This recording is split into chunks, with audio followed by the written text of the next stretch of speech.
Gracias a Dios por la asistencia de cada uno de nuestros hermanos. Vamos a tener ya la oración de apertura.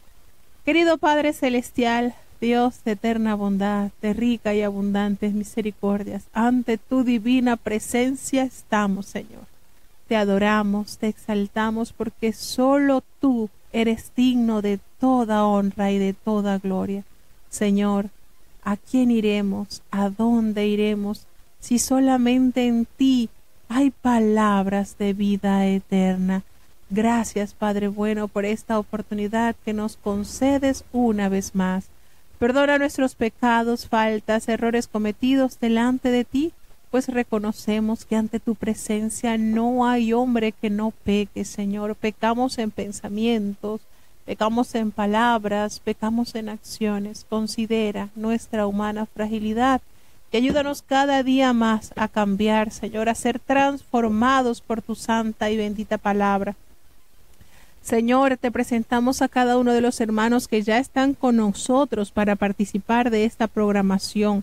Bendice, guarda, Señor, que su mente, su corazón, sus manos estén dispuestos a entender, a amar y a obedecer tu palabra. Bendice los que ya están con nosotros desde los Estados Unidos, desde México, desde Alemania, desde Panamá, desde Honduras, desde República Dominicana, Padre, que en ellos se pueda cumplir esa promesa que tú nos has dado, Señor, porque como desciende de los cielos la lluvia y la nieve y no vuelve allá, sino que harta la tierra y la hace germinar y producir y da simiente al que siembra y pan al que come.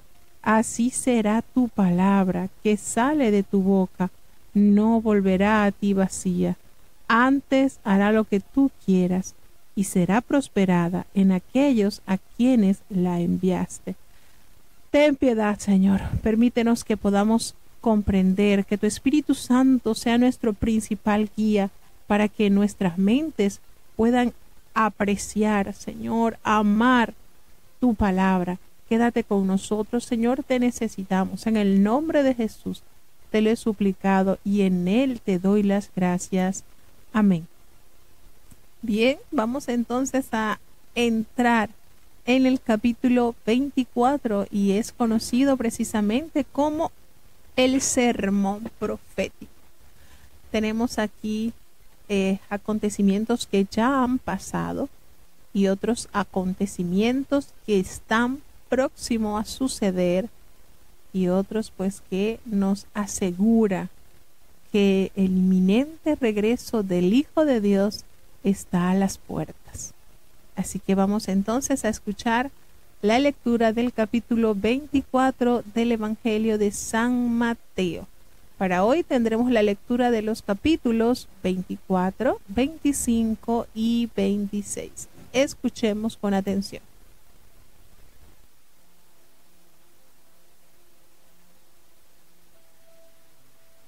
Libro de Mateo, capítulo 24. Y salido Jesús, íbase del templo, y se llegaron sus discípulos para mostrarle los edificios del templo. Y respondiendo él les dijo: ¿Veis todo esto? De cierto os digo, que no será dejada aquí piedra sobre piedra, que no sea destruida. Y sentándose él en el monte de las Olivas, se llegaron a él los discípulos aparte, diciendo: Dinos, ¿cuándo serán estas cosas? ¿Y qué señal habrá de tu venida y del fin del mundo? Y respondiendo Jesús les dijo: Mirad que nadie os engañe, porque vendrán muchos en mi nombre diciendo: Yo soy el Cristo, y a muchos engañarán. Y oiréis guerras y rumores de guerras. Mirad que no os turbéis, porque es menester que todo esto acontezca, mas aún no es el fin. Porque se levantará nación contra nación, y reino contra reino, y habrá pestilencias, y hambres, y terremotos por los lugares, y todas estas cosas, principio de dolores. Entonces os entregarán para ser afligidos, y os matarán, y seréis aborrecidos de todas las gentes por causa de mi nombre. Y muchos entonces serán escandalizados, y se entregarán unos a otros, y unos a otros se aborrecerán. Y muchos falsos profetas se levantarán y engañarán a muchos. Y por haberse multiplicado la maldad, la caridad de muchos se resfriará.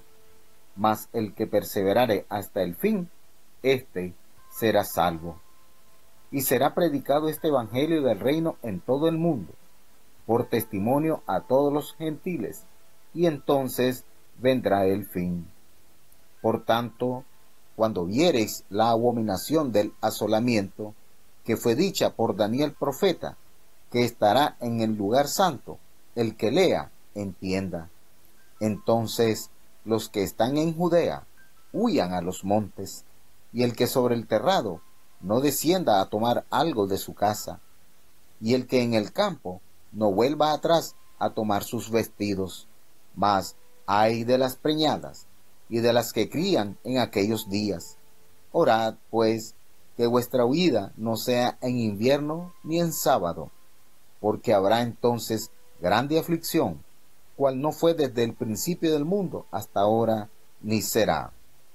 Y si aquellos días no fuesen acortados, ninguna carne sería salva, mas por causa de los escogidos, aquellos días serán acortados. Entonces, si alguno os dijere, he aquí está el Cristo, o allí, no creáis, porque se levantarán falsos cristos y falsos profetas, y darán señales grandes y prodigios, de tal manera que engañarán, si es posible, aún a los escogidos. He aquí, os lo he dicho antes. Así que, si os dijeren, he aquí en el desierto está, no salgáis, he aquí en las cámaras, no creáis, porque como el relámpago que sale del oriente y se muestra hasta el occidente, así será también la venida del Hijo del Hombre. Porque donde quiera que estuviera el cuerpo muerto, allí se juntarán las águilas. Y luego, después de la aflicción de aquellos días, el sol se oscurecerá, y la luna no dará su lumbre, y las estrellas caerán del cielo, y las virtudes de los cielos serán conmovidas. Y entonces se mostrará la señal del Hijo del Hombre en el cielo, y entonces lamentarán todas las tribus de la tierra, y verán al Hijo del Hombre, que vendrá sobre las nubes del cielo, con grande poder y gloria.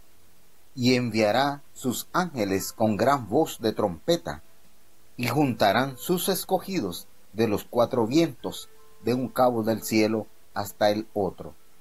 De la higuera aprended la parábola. Cuando ya su rama se enternece y las hojas brotan, sabéis que el verano está cerca. Así también vosotros, cuando viereis todas estas cosas, sabed que está cercano a las puertas. De cierto os digo, que no pasará esta generación, que todas estas cosas no acontezcan. El cielo y la tierra pasarán, mas mis palabras no pasarán.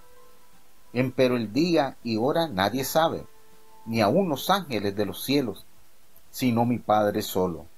Mas como los días de Noé, así será la venida del Hijo del Hombre. Porque como en los días antes del diluvio estaban comiendo y bebiendo, casándose y dando en casamiento, hasta el día que Noé entró en el arca. Y no conocieron hasta que vino el diluvio, y llevó a todos. Así será también la venida del Hijo del Hombre. Entonces estarán dos en el campo, el uno será tomado y el otro será dejado. Dos mujeres moliendo a un molinillo, la una será tomada y la otra será dejada. Velad pues, porque no sabéis a qué hora ha de venir vuestro Señor. Esto empero sabed, que si el padre de la familia supiese a cuál vela el ladrón había de venir, velaría y no dejaría minar su casa. Por tanto también vosotros estad apercibidos, porque el Hijo del Hombre ha de venir a la hora que no pensáis. ¿Quién pues es el siervo fiel y prudente, al cual puso su Señor sobre su familia, para que les dé alimento a tiempo? Bienaventurado aquel siervo, al cual, cuando su señor viniere, le hallare haciendo así. De cierto os digo, que sobre todos sus bienes le pondrá.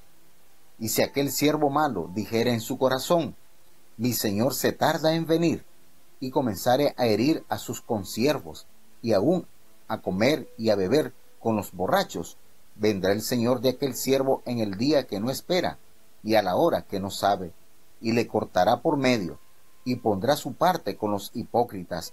Allí será el lloro y el crujir de dientes.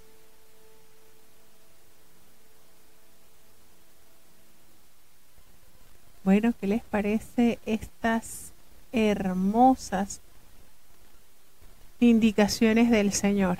Así que el que se deja engañar es porque quiere, porque en reiteradas oportunidades Jesucristo anuncia: no os dejéis engañar, que nadie os engañe con palabras persuasivas, pues la palabra de Dios, Jesucristo, tomó en consideración nuestra poca capacidad y nos ha instruido y nos ha dejado como legado su palabra para que podamos afirmarnos cada día más en sus promesas, hermanos. Qué maravilloso cuando Jesús nos anuncia los acontecimientos futuros y hay que recordar, ya se han consumado algunos y otros los estamos viendo y sabemos que el cielo y la tierra van a pasar, pero su palabra permanecerá para siempre. Así que, hermanos, cuánto valor es que hoy en día tengamos a nuestra disposición su santa y bendita palabra.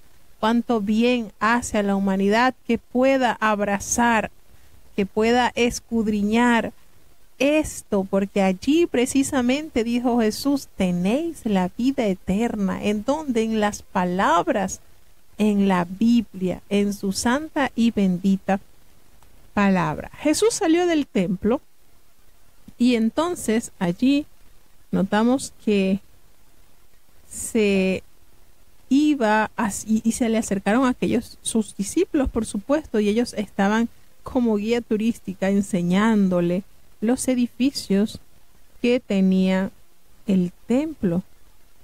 Y resulta que Jesús, lejos de quedar admirado por la belleza que quizás ellos querían que el Señor resaltase de esta edificación, el Señor le sale con un pronunciamiento tan difícil, ¿verdad?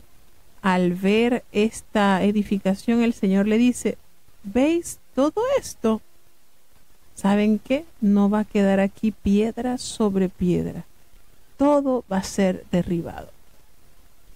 Imagínense, y precisamente esto que expresó Jesucristo, esto que expresó, nótese algo importante, es usado como argumento para hablar que Jesús había blasfemado, que iba a decir que él iba a destruir el templo y en 3 días lo reedificaría. Entonces el Señor dice: miren, todo esto va a ser desolado, quedará destruido, quedará derribado. O sea, lejos del Señor exponer la belleza que veían sus ojos en cuanto a esta edificación, el Señor inmediatamente asume la postura de recordarle a sus discípulos que esta edificación pasará. Entonces, en sus enseñanzas, él reservaba a los discípulos, por supuesto, en el Monte de los Olivos, porque precisamente estando él sentado en el Monte de los Olivos, él aborda a sus discípulos y los discípulos, por supuesto, entrando al círculo del Señor, se le acercaron aparte y le hicieron: Señor, esto lo expresa él cuando él va saliendo del templo y le: mira, Señor, mira las grandezas. Ajá. Y cuando ya se sienta en el templo, hay esa preocupación por parte de los discípulos al haber escuchado esta sentencia. Y ellos lo llaman aparte y le dicen: Señor, dinos, ¿cuándo van a hacer todas estas cosas? ¿Y qué señal habrá de tu venida y del fin del siglo? ¿Qué señal? Recordemos que ya los discípulos habían estado previamente condicionados por el Maestro, pues les había dicho en reiteradas oportunidades que Él moriría en manos de los ancianos, en manos de la élite religiosa y política de su tiempo, pero que al tercer día Él resucitaría, que era conveniente que se hiciera así. Y el Señor les responde: nadie os engañe. Presten atención, en pocas palabras, mirad que nadie os engañe, hermanos. Y esta recomendación no está solamente para Pedro, Santiago, Juan, Jacobo, Zebedeo, Tadeo. No está solamente para ellos, es para todos nosotros. Que nadie nos engañe con palabras persuasivas, para que nosotros entonces claudiquemos en la profesión de fe. No. Resulta que el Señor les dice entonces, allí desde el Monte de los Olivos, Jesús respondió en torno a 3 preguntas básicas. La primera, la destrucción del templo. Señor, ¿cuándo será esto? La segunda, venida del Maestro, ¿cuándo Él va a retornar? Y por supuesto, la que nos preocupa y decimos, wow, y esto, el fin de los tiempos, el fin del siglo. Y estos tópicos aquí están totalmente interrelacionados y a veces, en realidad, nos es difícil determinar de qué acontecimiento se habla. Está bastante completo esto. Y esta dificultad pues se resuelve en cierta medida si recordamos que la mayor parte de las profecías pueden cumplirse en un plazo breve, por supuesto, del tiempo, y a la vez también pueden cumplirse en un tiempo lejano. Aquí Jesús evoca los trágicos acontecimientos que rodearían la destrucción de Jerusalén. Y bueno, para describir las condiciones que precederían en su propio regreso también, y esto debe tenerse presente al leer este capítulo, pues el Señor advierte a los discípulos contra las falsas señales. El Señor les va diciendo y les va guiando de una manera especial. Y Él traza, el Señor, un cuadro pues de condiciones que prevalecerían hasta el final de su era. Y les señala cuál será su tarea permanente. ¿Cuál es la tarea de los discípulos? Permanecer en su palabra. Qué sabio consejo. Tantas situaciones adversas van a pasar, pero el que perseverare hasta el fin será galardonado, porque ese será salvo. Entonces, Jesús va explicando, ¿verdad?, las señales, cuáles serán las señales y esa tarea permanente de estar constantes. Y relata que habrá engaños de una índole religiosa, levantamientos sociales, políticos y calamidades naturales. Fíjense todos los ingredientes que contienen estas verdades. Problemas religiosos, levantamientos sociales, problemas políticos y las calamidades naturales que se presentarán. Y eso colocando también en la lista la traición que habrá, la persecución y estas cosas que se anuncian en fin de los tiempos. Los seguidores del Señor deben perseverar en la extensión del Evangelio, seguir constantemente.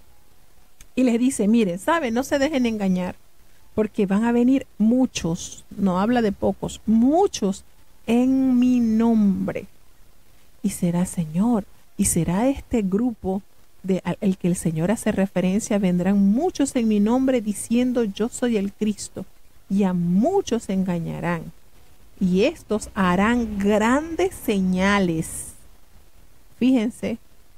Y entonces será esta gente mala que estará engañando, si le fuese posible, a uno de los escogidos, que el Señor les respondió, apartados de mí no os conozco.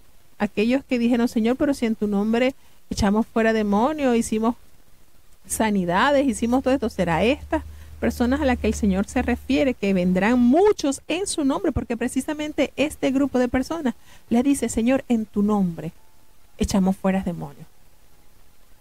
En tu nombre hicimos grandes obras. Y el Señor les responderá, no te conozco, no, eso no es conmigo. Y el Señor advierte a que vendrán muchos en su nombre y van a escucharse el ruido de los carros de guerra, pues vendrán guerras, rumores de guerra, pero eso no debe ser para nuestra preocupación. No os turbéis, nos aconseja el Maestro. ¿Saben por qué? Porque la palabra nos revela, es necesario que todo esto acontezca en el mundo, pero aún de estos acontecimientos queda un poco más del tiempo, pues dirá, no es el fin, dice el Señor. Pues se levantará nación contra nación, y lo hemos estado viendo por las edades, y reino contra reino, y habrá tanta peste, hambres y terremotos en diferentes lugares. Y todo esto, asevera el Señor, que es el principio de dolores.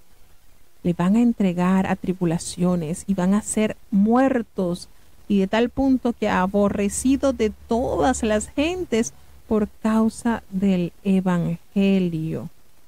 Principio de dolores. Este término alude a los dolores de parto, dice el Señor, que se esperan precedieran al fin, marcando la transición entre esta era y la era por venir. Y los severos dolores de parto, seguidos por el nacimiento y la consumación, son también una señal de fin y a la vez de gozo en el tiempo que vendrá este alumbramiento. Fíjense todo como el Señor lo va ilustrando. Y entregarán, serán aborrecidos, muchos tropezarán. Entonces se entregarán unos a otros, y triste y lamentablemente la traición será el día a día, y muchos serán aborrecidos. Muchos falsos profetas se levantarán y engañarán a muchos. ¿Qué advertencia el Señor emite para sus hijos? Se levantarán muchos profetas, y esto causará un efecto negativo, pues la maldad se estará multiplicando a granel, y el amor de muchos quedará entumecido, quedará así como congeladito, no estará en su máxima expresión. Sin embargo, el Señor consta de este hermoso consejo al decir, pero el que perseverare hasta el fin, este será salvo. ¿Y cómo el que se perseverare hasta el fin? Bueno, aquel que no permita, que diligentemente ha considerado cada una de las palabras del Maestro y siga con ese sello del amor, porque en esto conoceréis todos van a conocer que son mis discípulos, si tuviereis amor los unos a los otros. El Señor precisamente antes de decir esto, hace la salvedad de que por haber tanta maldad en el mundo, la caridad, ese amor fraterno, ese amor limpio, es el bienestar de ayudar a aquellos que requieren la mano de auxilio. Muchos evitarán constantemente ayudar, pues la maldad está a la puerta del día. Pero el que perseverare, aquel que no importando cuánta descomposición social y maldad esté en su entorno, pues seguirá con su lámpara encendida, ese será salvo. Qué hermosa esta promesa, y cuánto importante es mantenerse en pie en el conflicto, sobreponerse a la adversidad, no desplomarse bajo ninguna tensión y estar así firme, perseverando bajo la presión y esperar calmadamente y valientemente. Y no es una pasiva resignación a la suerte, ni mera paciencia, no. Es la resistencia activa y enérgica a la derrota, y lo que permite una calmada y valiente perseverancia. Y este testimonio del Evangelio por todo el mundo con su segunda venida nos trae lo maravilloso cuando dice, y será predicado este Evangelio lo cual encierra la declaración del mensaje de gracia del reino sobre el perdón de los pecados y el poder de la salvación. Y este es el escenario donde debía tener un lugar el esfuerzo evangelizador a todas las naciones, dice Jesucristo, incluyendo a todos los grupos humanos. Y es una certeza, por supuesto, de que las señales darían testimonio de la resurrección en Cristo y de su poder para salvar y sanar. Cuán acertadamente las palabras de Jesús hablan de los deseos del Padre hacia las naciones del mundo. Y Dios tiene, por supuesto, cuidado de todos los pueblos. Jesús murió por cada persona y la palabra de Dios es para cada nación hasta que llegue al fin. Fíjense, nótense la verdad revelada en su divina palabra. Y será predicado este evangelio del reino a todo el mundo, para ese testimonio a todas las naciones. Y sólo así entonces será consumado el fin. Cuando usted lleva la palabra de Dios, usted entrega esta verdad gloriosa, usted está acelerando el paso de Jesucristo a la tierra. Sí, así nos enseña la palabra. Cuando este evangelio sea predicado a todas las naciones, el Señor entonces dirá: es el tiempo, ya no hay más excusa. Entonces, cada vez que usted entre en desaliento, ay, no quiero predicar, evangelizar, llevar la verdad, hermanos, recuerde que su proceder conlleva a que la venida del Señor sea presta, porque es promesa de Dios. Entonces, el Señor nos dice que el Señor nos predice, por supuesto, en el versículo 15, cuando veáis en el lugar santo la abominación desoladora que habló el profeta Daniel, el que lee entiende. Y por supuesto nos conecta directamente a la profecía de este gran siervo de Dios. Daniel, en el capítulo 9, versículo 27, se conecta con el sermón profético, como Jesucristo conectó directamente con lo revelado al profeta, cuando el Señor dice, y en el versículo 9, en el capítulo 9, versículo 27, nos lleva la referencia de esta palabra: y por otra semana confirmará el pacto con muchos, a la mitad de la semana hará cesar el sacrificio y la ofrenda, después con la muchedumbre de las abominaciones vendrá el desolador, hasta que venga la consumación y lo que está determinado se derrame sobre el desolador. Fíjense la manera en que el Señor aquí, cuando habla de vendrá el desolador, el Señor Jesús nos recomendó el que lea, el que está leyendo la palabra de Dios constantemente, leyendo Daniel. La nación israelita, por supuesto, establecerá un pacto con el futuro cuerno pequeño. Ese es un príncipe romano, como lo dice, como lo revela en Daniel 7:8, o lo que conocemos en nuestros días como el anticristo. Por 7 años, que es la última de las 70 semanas de Daniel, y a mediados de la semana, el anticristo romperá el pacto y demandará que cesen los sacrificios restablecidos por Israel en los últimos días, y allí colocará su imagen en el templo judío y exigirá que se le rinda culto.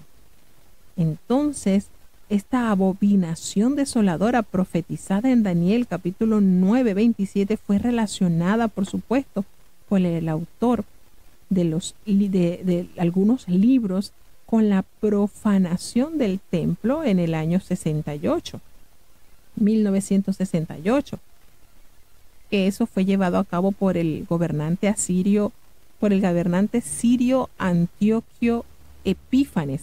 Sin embargo, hay que considerar algo. Jesús consideraba que la profecía se refiere a otra profanación, y el arribo del ejército romano que sitió a Jerusalén y destruyó el templo en el año 70 después de Cristo, y este acontecimiento presagia las condiciones asociadas al retorno de Cristo, de manera que la profecía espera su consumación en la en lo que no se especifica muy claro ahí en la escritura, hay que hurgar bastante, porque es bastante completo esto. Sin embargo, Jesucristo nos detalla que le da los consejos, así que todo esto que va a venir hará algún impacto tremendo en la sociedad. Y entonces los que estén en Judea, los que están aquí, van a huir a los montes,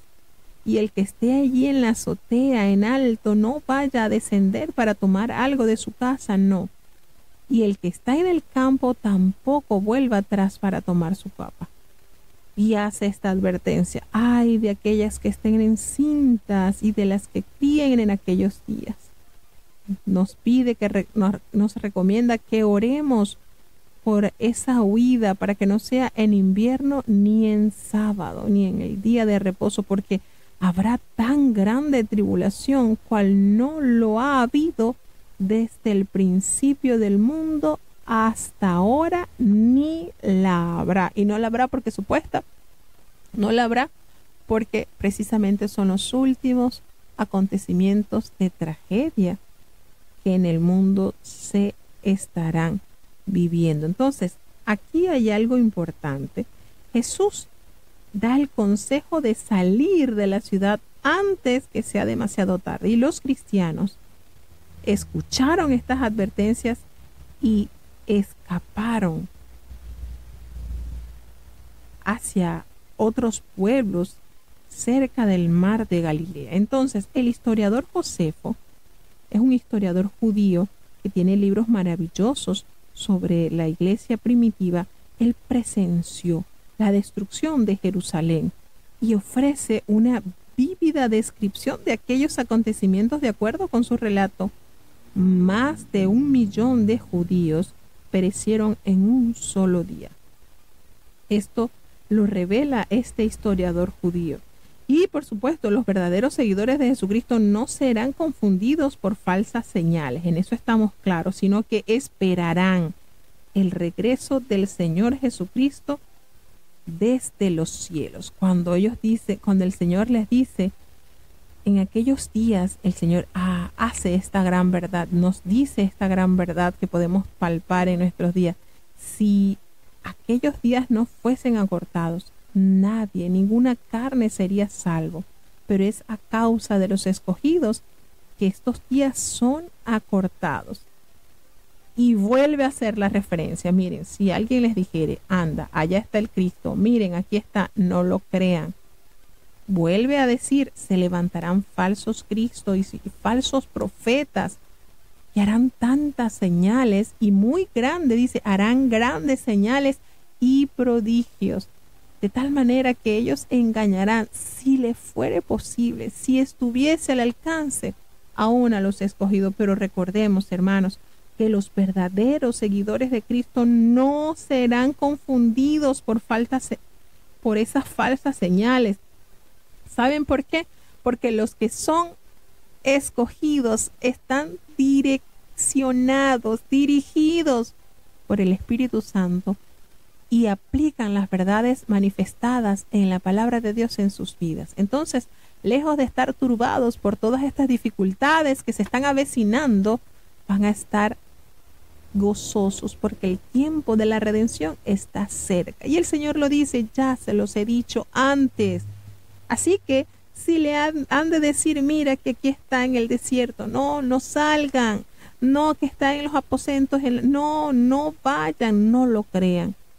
Y explica, detalla cómo será su venida en realidad, así como ese relámpago que sale del oriente y se muestra en el occidente, así será la venida del Hijo del Hombre.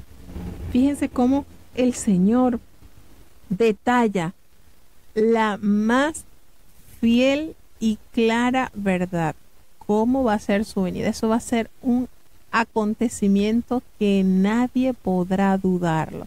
Así que cuando escuchemos esos rumores de que el Cristo, de que está, de que no está, e incluso puedan tratar de corroborarlos por los grandes milagros y maravillas que hiciesen, estamos seguros que es engaño, es falsedad, porque el Señor nos está diciendo cómo será su venida. Así que donde quiera, dice el Señor, donde quiera que estuviese el cuerpo muerto, allí se juntarán las águilas. Y esto hace referencia, Jesús habla aquí de aves de presa como las águilas que revolotean sobre un cuerpo muerto para describir la destrucción que rodeará la caída de Jerusalén y los acontecimientos asociados, por supuesto, al juicio final. Nos damos cuenta que el Señor nos detalla que inmediatamente después de esta tribulación de aquellos días, el sol se oscurecerá y la luna no dará su resplandor. Y aquellas estrellas, aquellos astros esplendentes caerán del cielo y las potencias de los cielos, todo esto será conmovido. Y nótese que todo esto tiene tanta conexión con el libro del profeta Isaías, Ezequiel, Joel y por supuesto Apocalipsis. Cómo todo esto se entrelaza. El Señor confirmando así el plan que hay para la restauración del hombre hacia la vivida, hacia el caminar con la herencia incorruptible que Dios ha prometido. Y ahí entonces aparecerá la señal del Hijo del Hombre en el cielo. Y allí vendrá el lamento de todas las tribus y todos allí verán al Hijo del Hombre viniendo sobre las nubes del cielo con gran poder y gran gloria. Y allí entonces el Señor afirma lo que afirma en muchas de las parábolas. Él enviará a sus ángeles con esa gran voz de trompeta y va a juntar a sus escogidos de los cuatro vientos desde el extremo del cielo hasta el otro. Aquí no va a haber equivocación. Aquí vendrán entonces los segadores, que son los ángeles, quienes tendrán la función de separar el trigo de la cizaña. Recordemos las parábolas que el Señor nos ha manifestado y es precisamente la función que van a cumplir los ángeles. Y vuelve a tomar en consideración la parábola que nos dice de las enseñanzas de Jesús, como dice, de la misma manera, sí, pues que la aparición de las hojas en los árboles anuncia la llegada del verano, así tenemos que entender que las señales descritas por Jesús serán un aviso de su venida y ciertamente aquella generación presenciaría la destrucción de Jerusalén. Cuando dice, de la parábola de la higuera aprended de esta parábola, cuando ya su rama está tiernita y brotan esas hojas, ya ustedes saben que el verano está por llegar, está cerca, así ustedes también. Cuando ustedes vean todas estas cosas que Él nos ha anunciado, podemos discernir que su venida está cerca, está a las puertas. Pero allí dice, no pasará esta generación hasta que todo esto acontezca, pues el cielo y la tierra van a pasar, pero las palabras del Señor no pasarán. Sin embargo, está la curiosidad, ¿y cuándo será esto? El día y la hora nadie lo sabe. El Señor dice, ni aun los ángeles de los cielos, sino solo mi Padre. Y esto nos hace recordar que hemos leído mensajes del Espíritu Santo que anuncian que los ángeles se están preparando solamente para la orden de venir a buscar a los escogidos. Y el Espíritu Santo nos está dando testimonio que vienen tiempos difíciles, pero que el Señor está totalmente anuente y está todo planificado para llevarse a sus salvados. Así que nadie lo sabe, solamente el Padre. Pero dice, así como en los días de Noé, así será la venida del Hijo del Señor. ¿Y cómo así? Y él va explicando, ¿verdad? Que en los días de Noé comían, bebían, hacían banquetes, se casaban y se daban en casamiento, hasta precisamente el día en que Noé fue guardado en el arca y el ángel cerró la puerta, y ellos, los que estaban viendo esta vida diferente de Noé por tantos años edificando esta arca, ellos no entendieron hasta que comenzó a caer el diluvio y allí perecieron todos. Ya no hubo oportunidad para ingresar al arca de la salvación. Así precisamente será la venida del Hijo de Dios. Así que no nos preocupemos, no nos sintamos mal porque usted predica y la gente no se convierta. No se preocupe, hay que seguir predicando. Si ellos no se convierten, usted está exento de la sangre de esa persona, porque usted está predicando, y que ellos no hayan creído no le va a afectar a usted en su salvación. Sigamos predicando, sigamos contando las grandezas que Dios ha hecho y seguirá haciendo en medio de sus hijos. Entonces nos dice el Señor, van a estar dos en el campo y el uno va a ser tomado y el otro va a ser dejado. Y dos mujeres estarán moliendo y el uno en un molino y una será tomada y otra será dejada. Y por supuesto, muchos usan esta base para decir que será el arrebatamiento. El arrebatamiento queriendo decir, bueno, los salvados no pasarán la gran tribulación. Y como dice, bueno, sería tan bonito que fuese así, ¿verdad? Que los salvos no fueran a vivir la tribulación, pero no es así. La gran tribulación, por eso el Señor dice, el que perseverare hasta el fin, el que estuviese allí constantes, el que a pesar de toda la maldad manifestada persevere en mí. El Señor dice allí que habrá entonces la diferencia, se echará de ver la diferencia. ¿Por qué? Porque usted dirá, bueno, pero los dos están en el mismo lugar, o las dos personas están haciendo lo mismo, porque dice, dos estarán en el campo, pero el Señor entonces hará la diferencia entre lo que es el trigo y lo que es la cizaña. Aunque se pareciera que estuvieran haciendo lo mismo, hay algo que el Señor conoce, y es nuestra vida y nuestra comunión con Él. Y por mucho que aparentemente estuviesen en la misma posición o estuviesen haciendo lo mismo, solo Dios, que pesa los corazones, sabrán quiénes son los hijos de Dios y los hijos de desobediencia. Él, y eso es lo hermoso, que allí no habrá fraude, allí no se va a sobornar a los ángeles para que me escoja a mí y deje al otro que fue fiel. No, en esto el Señor aclara que aunque las apariencias den la igualdad, el Señor sí sabe hacer la diferencia. Pero ustedes saben que si el padre de la familia sabe en qué hora va a entrar el ladrón, estaría muy al pendiente y no va a dejar que su casa sea ultrajada. Así también, dice el Señor, debemos estar preparados, porque el Hijo del Hombre vendrá a la hora que nosotros no nos imaginamos. Entonces, esto nos da a entender que en tiempos de indiferencia y descuido aparecerá súbitamente el Señor, y algunos serán coronados con esa salvación preciosa, pero otros serán dejados. Y entonces la idea de tal acontecimiento nos obliga, hermanos, a ser vigilantes y a estar apercibidos. Porque si bien es cierto, decimos, bueno, pero que han pasado tantos años ya, tantos siglos, y el Señor no viene, no se encuentra, y aquí entra el Señor en acción. Y les pregunta, ¿quién es el siervo fiel y prudente que pone el Señor sobre su casa? El Señor nos ha puesto en su casa para servir. Óigase bien, para servir, no para ser servidos, para que les dé el alimento a tiempo a aquellos que están en la casa de Él.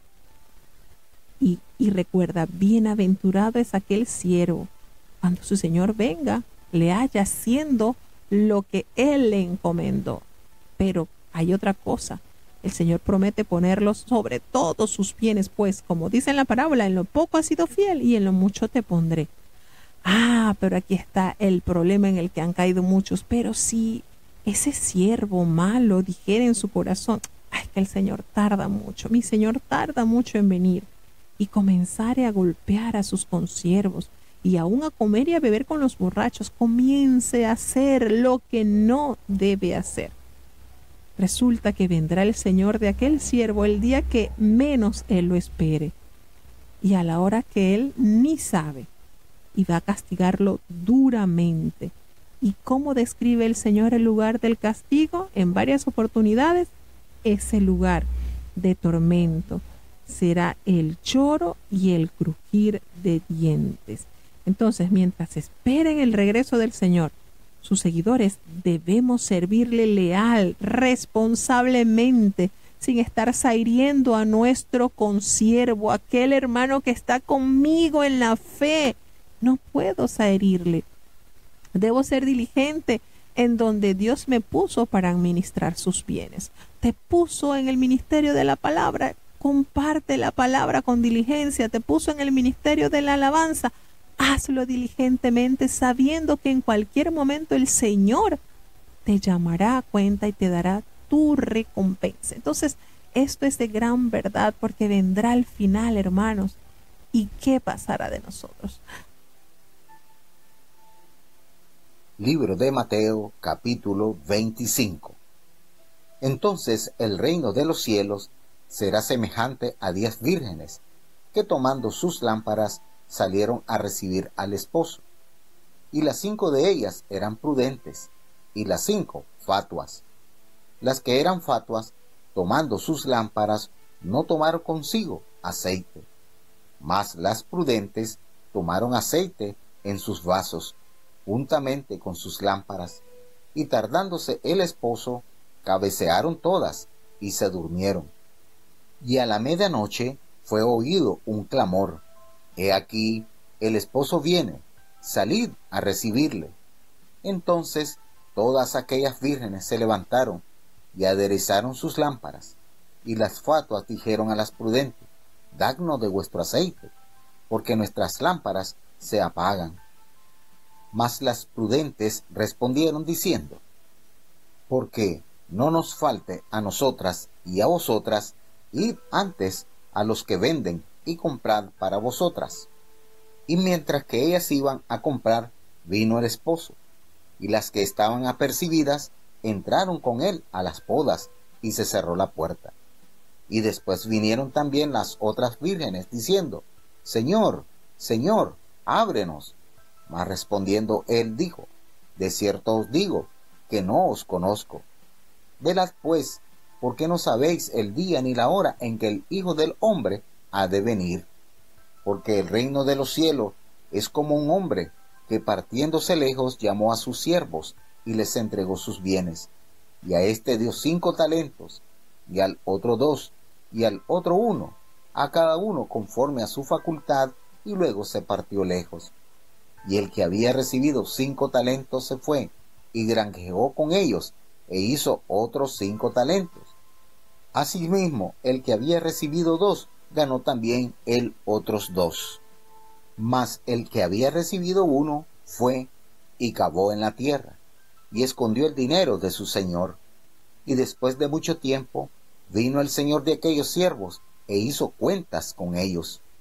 Y llegando el que había recibido 5 talentos, trajo otros 5 talentos, diciendo: Señor, 5 talentos me entregaste, he aquí otros 5 talentos he ganado sobre ellos. Y su señor le dijo: Bien, buen siervo y fiel, sobre poco has sido fiel, sobre mucho te pondré, entra en el gozo de tu señor. Y llegando también el que había recibido 2 talentos, dijo: Señor, 2 talentos me entregaste, he aquí otros 2 talentos he ganado sobre ellos. Su señor le dijo: Bien, buen siervo y fiel, sobre poco has sido fiel, sobre mucho te pondré, entra en el gozo de tu señor. Y llegando también el que había recibido 1 talento, dijo: Señor, te conocía que eres hombre duro, que ciegas donde no sembraste, y recoges donde no esparciste. Y tuve miedo, y fui, y escondí tu talento en la tierra. He aquí tienes lo que es tuyo. Y respondiendo su señor le dijo: Malo y negligente siervo, Sabías que ciego donde no sembré, y que recojo donde no esparcí. Por tanto, te convenía dar mi dinero a los banqueros, y viniendo yo, hubiera recibido lo que es mío con usura. Quitarle pues el talento, y darlo al que tiene 10 talentos, porque a cualquiera que tuviere, le será dado, y tendrá más, y al que no tuviere, aun lo que tiene, le será quitado. Y al siervo inútil echadle en las tinieblas de afuera, allí será el lloro y el crujir de dientes. Y cuando el Hijo del Hombre venga en su gloria, y todos los santos ángeles con él, entonces se sentará sobre el trono de su gloria. Y serán reunidas delante de él todas las gentes, y los apartará los unos de los otros, como aparta el pastor las ovejas de los cabritos, y pondrá a las ovejas a su derecha, y los cabritos a la izquierda. Entonces el rey dirá a los que estarán a su derecha: Venid, benditos de mi Padre, heredad el reino preparado para vosotros desde la fundación del mundo. Porque tuve hambre, y me disteis de comer, tuve sed, y me disteis de beber, fui huésped, y me recogisteis, desnudo, y me cubristeis, enfermo, y me visitasteis, estuve en la cárcel, y vinisteis a mí. Entonces los justos le responderán diciendo: Señor, ¿cuándo te vimos hambriento y te sustentamos? ¿O sediento y te dimos de beber? ¿Y cuándo te vimos huésped y te recogimos? ¿O desnudo y te cubrimos? ¿O cuándo te vimos enfermo o en la cárcel y vinimos a ti?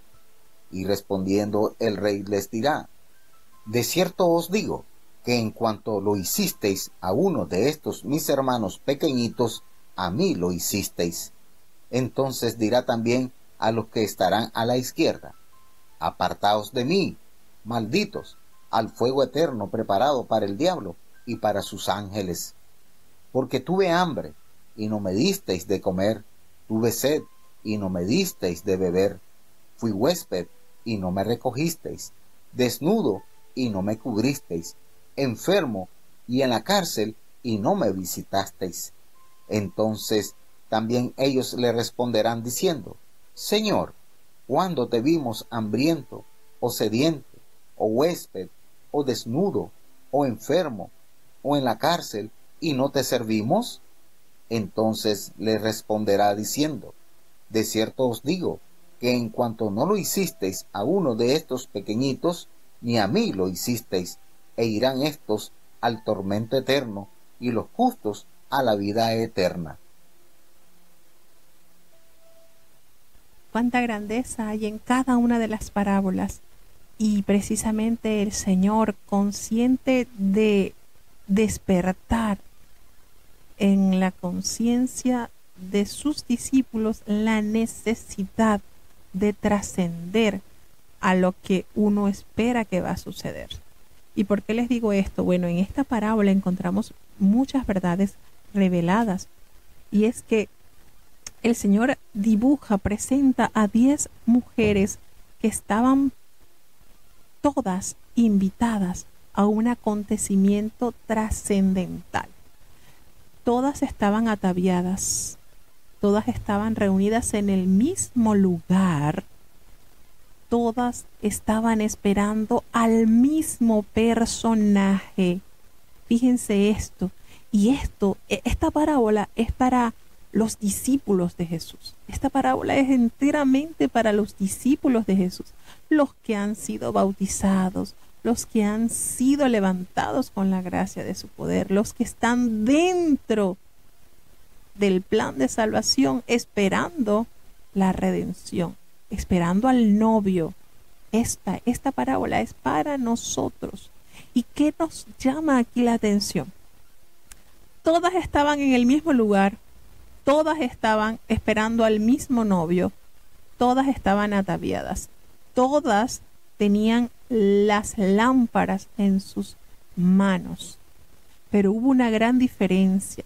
Solo la mitad de ellas preveyeron que si su novio tardaba y venía en la noche, ¿cómo podría el novio identificarlas si ellas no tenían cómo alumbrar en sus lámparas? Entonces se tomaron en consideración esta situación y tomaron aceite extra, un tanto más, por si la espera tarda.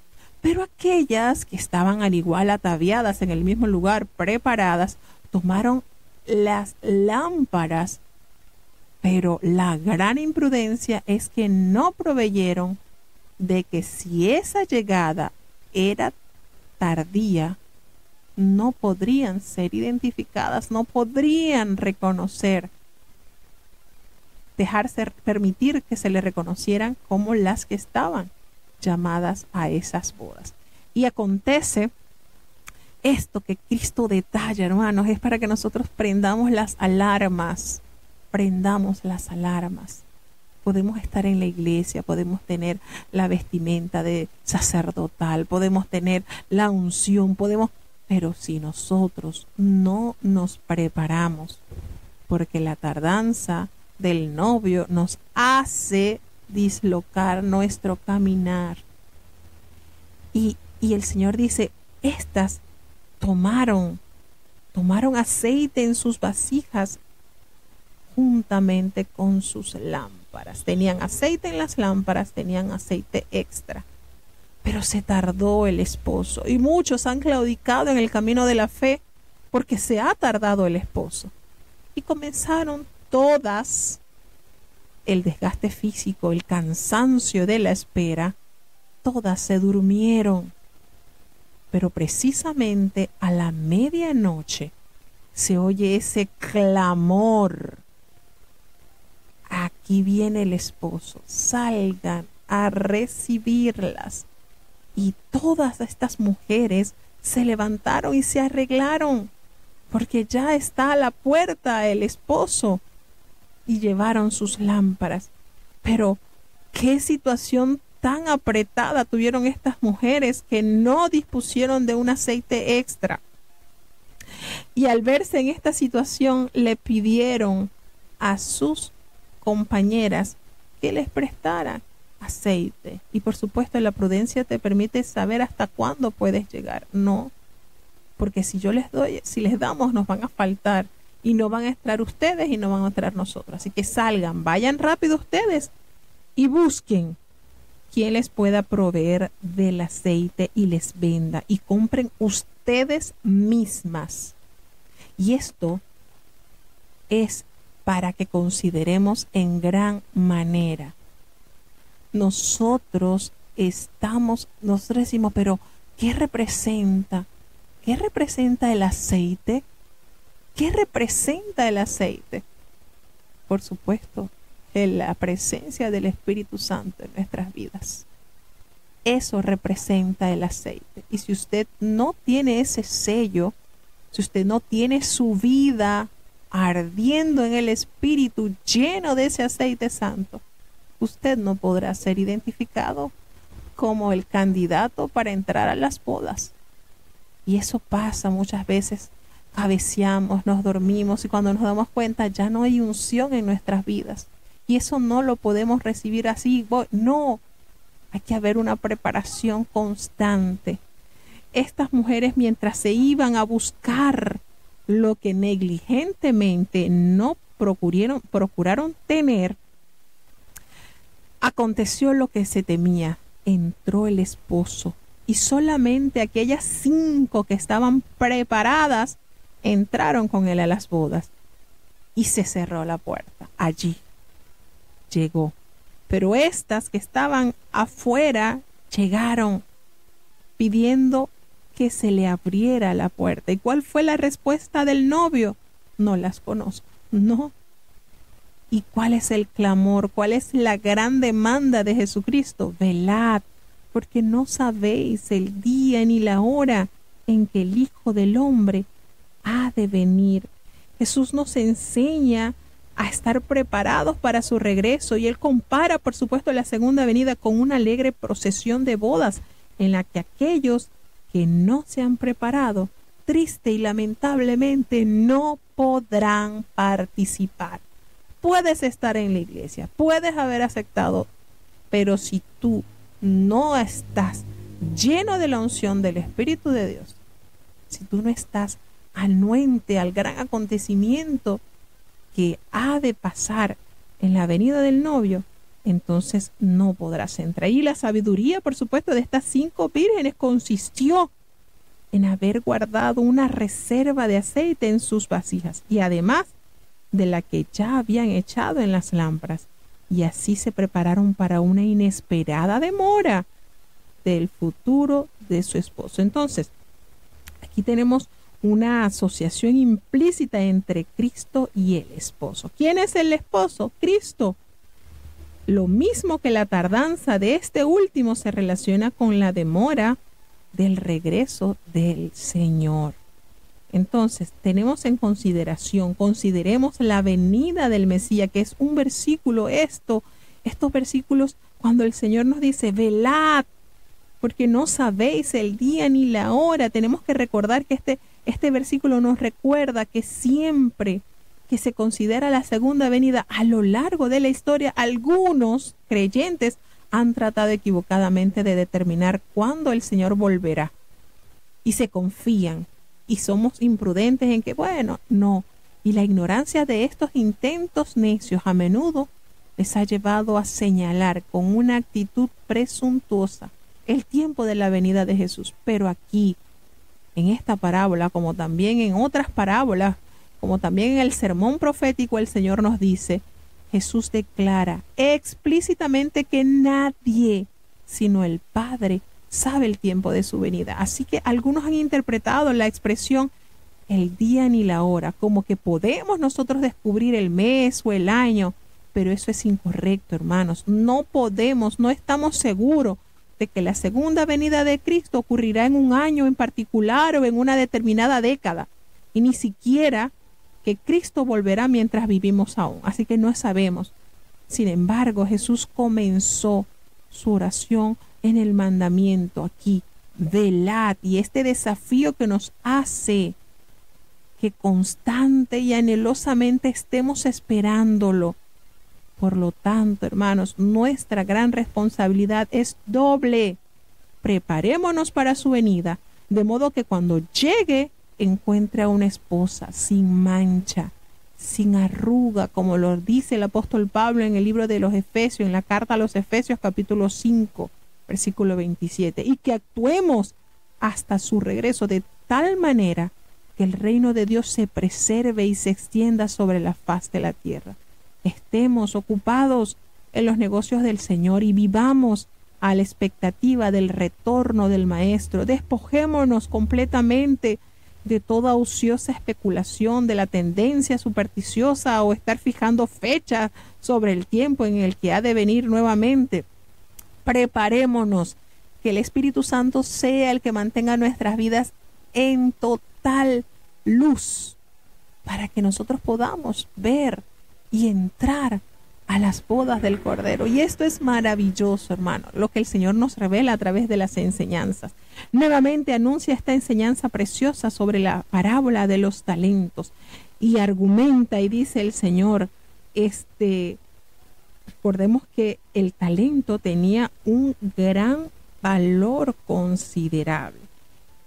Que cuando nosotros somos vigilantes, no quiere decir que somos indolentes, sino que debemos desempeñar fielmente nuestra responsabilidad en todo tiempo. Y el uso prudente de los dones y las habilidades confiados a nosotros nos trae grandes oportunidades. Así que en tanto el desaprovecharlos, hermanos, no solo hace que las perdamos, sino también que seamos privados de lo que ya Dios nos ha entregado. Y el Señor presenta la parábola de los talentos al decirle,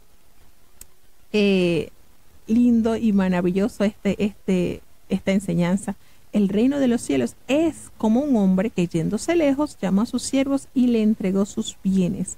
Y esto es lindo porque él dice que a uno de sus siervos le entregó 5 talentos y a otro 2 y a otro le entregó 1. Pero aquí hay algo que nos debe llamar la atención. A cada uno el Señor le dio conforme a su capacidad. Qué lindo, ¿verdad? ¿Será que Dios conoce nuestra capacidad? Por supuesto. Y Él, conociendo nuestra capacidad, sabía que el que le dio 5 podía trabajar perfectamente con esos 5 talentos. Y aquel que le dio 2 tenía la capacidad de trabajar. Y aquel que le dio 1, sabiendo la limitación que tenía, pues le entregó 1. Pero la misma orden la recibieron los 3.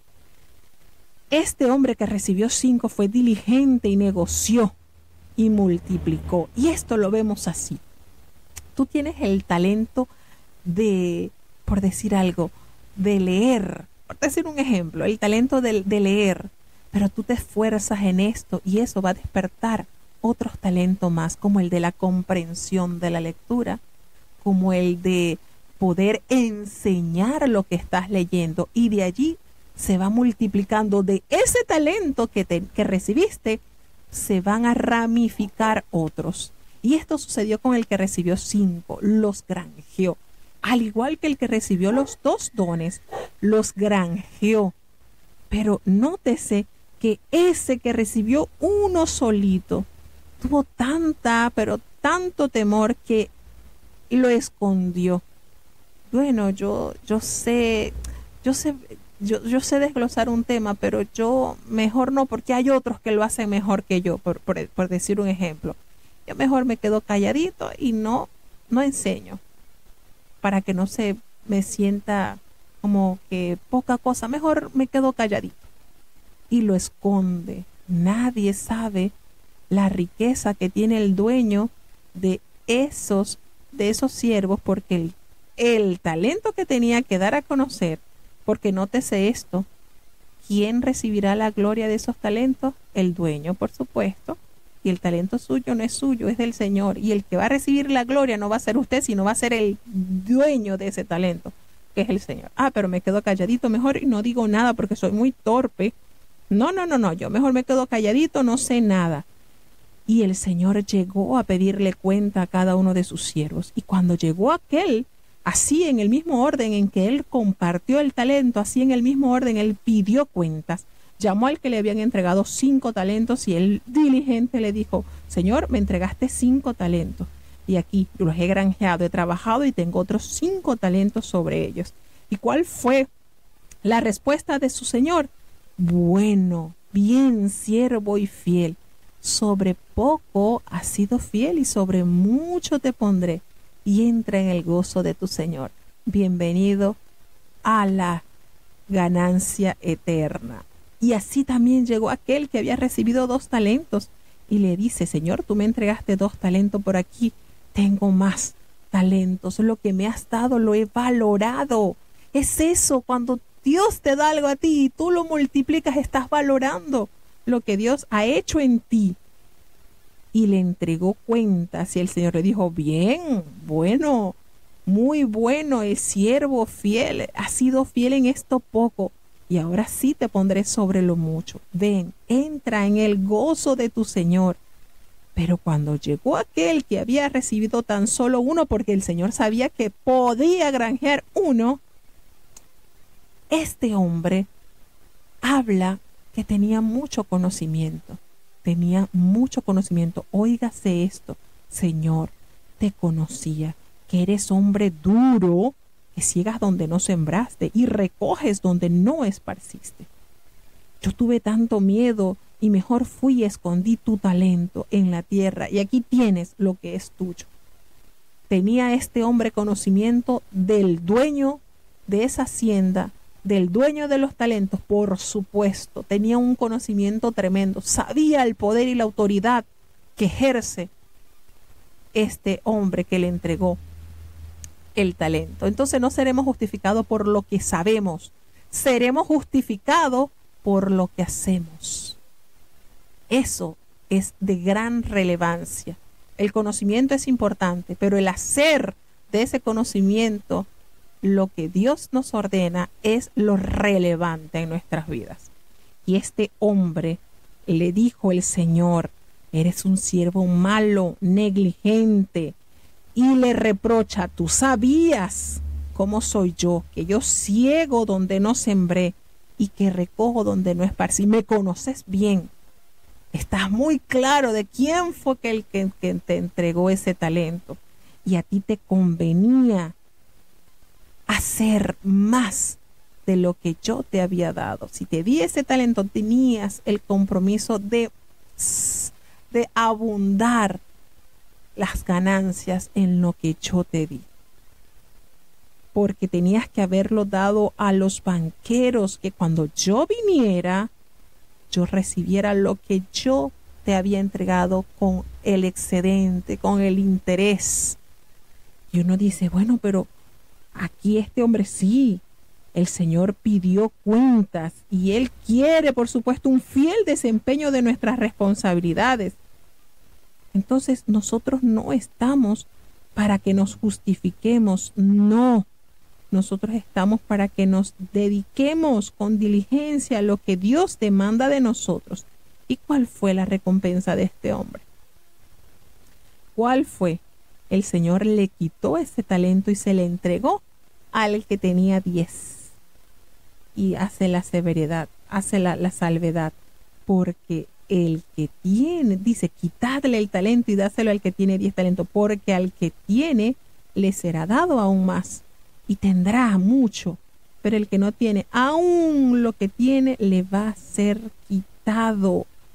Entonces nos damos cuenta qué pérdida de este hombre al no ser diligente en multiplicar lo que Dios había dado a su vida. Nos damos cuenta cómo el Señor nos está advirtiendo que en su retorno tendremos que darle cuenta. No somos bulto, no para ocupar un espacio en la iglesia. No, el Señor ha repartido dones, talentos, y los ha repartido para que su iglesia sea edificada, para que su iglesia ejerza bendición. Entonces, a este siervo que fue inútil, ¿cuál fue el destino? Echarlo a las tinieblas, allí afuera, donde será el lloro y el crujir del diente. Qué triste la condición de este hombre. El Señor sigue anunciando sobre su pronto regreso. Él juzgará a las naciones. Cuando el Hijo del Hombre venga en las nubes de gloria y todos los santos ángeles con él, Él se va a sentar en su trono de gloria. ¿Y qué será hermoso? Cuando reúna delante de él a todas las naciones y apartará los unos de los otros, así como el pastor separa las ovejas de los cabritos. Y este retorno del Señor trae consigo un juicio que dividirá a la gente, y el juicio se basará en los principios morales que definen el carácter. Y el carácter se revela por sus frutos, por la falta de ellos o por la abundancia de los frutos. Entonces, la evidencia externa demuestra la rectitud y la justicia interna. Y las buenas obras no producen un buen carácter, sino al contrario. Un buen carácter produce buenas obras. Y el Señor anuncia acá a los que, fíjense esto, aquí les está hablando, nótese esto, aquí no le está hablando al pueblo de Dios, para comenzar por allí. Aquí le está hablando de las naciones, a todas las naciones. Y Él va a hacer separación entre las ovejas y los cabritos. Y Él va a colocar a su mano derecha a las ovejitas y a su mano izquierda a las cabritas. Y el Rey en toda su majestad va a decirle a los que están ubicados a su diestra: venid, benditos de mi Padre, heredad del reino preparados para vosotros desde la fundación del mundo. Y estamos notando algo. Fíjense esto: porque tuve hambre, me diste de comer, tuve sed y me diste de beber, fui forastero y me recogisteis, estuve desnudo y me cubristeis, enfermo y me visitaste, en la cárcel y viniste a verme. Y aquellas personas, no reconociendo el porqué de esta gracia salvadora, le dice: Señor, los justos le dirán: Señor, cuando nosotros te vimos hambriento y te sustentamos, o sediento y te dimos de beber, y cuando te vimos forastero y te recogimos, o desnudo y te cubrimos, cuando te vimos enfermo o en la cárcel y vinimos a ti. ¿Y cuál fue la respuesta del gran Rey? Lo hiciste con uno de estos mis hermanos pequeños a mí lo hiciste. Y esto es maravilloso, hermanos. Aquí el Señor está dando la recompensa a personas, a naciones que quizás nunca se les llevó el evangelio, y el Señor los juzgará por sus frutos. El que sin ley pecó, sin ley será juzgado, dice Cristo. Y ellos ni siquiera lo reconocían como el Rey Señor, pero ¿qué pasó aquí? Ellos recibirán galardón porque tuvieron esa evidencia, esa rectitud, esa justicia, esas buenas obras que hicieron a todo aquel que tuvieron a su alcance hacer. Y aquellos que están a la izquierda, el Señor los manda y les habla duramente, le dice: apartaos de mí. Y esa expresión dura del Señor: ustedes van a ir al fuego eterno preparado, donde estará residiendo el diablo y sus ángeles. Y les dice: tuve hambre, no me diste de comer; tuve sed, no me disteis de beber; fui forastero y no me recogisteis; estuve desnudo. Tuvieron las mismas oportunidades de hacer las cosas buenas que tuvieron los que sí la hicieron. Se les presentó la oportunidad, pero no lo hicieron. Y ellos, tratando de justificar su mala actitud: Señor, ¿cuándo te vimos así que no lo hicimos? ¿Cuándo te vimos así que nosotros no lo hicimos? ¿Cuándo? Y el Señor se los dijo: no lo hiciste a uno de estos mis pequeñitos, a mí tampoco lo hiciste. Así que el final de ellos será el castigo eterno, y los justos a la vida eterna, como lo revela el apóstol en la carta a los romanos, como lo revela Juan, como lo revela el profeta Daniel. Cuánta grandeza hay en hacer el bien. Esto, hermano, es para meditar. Seguimos ya avanzando hacia el capítulo 26 del libro de San Mateo.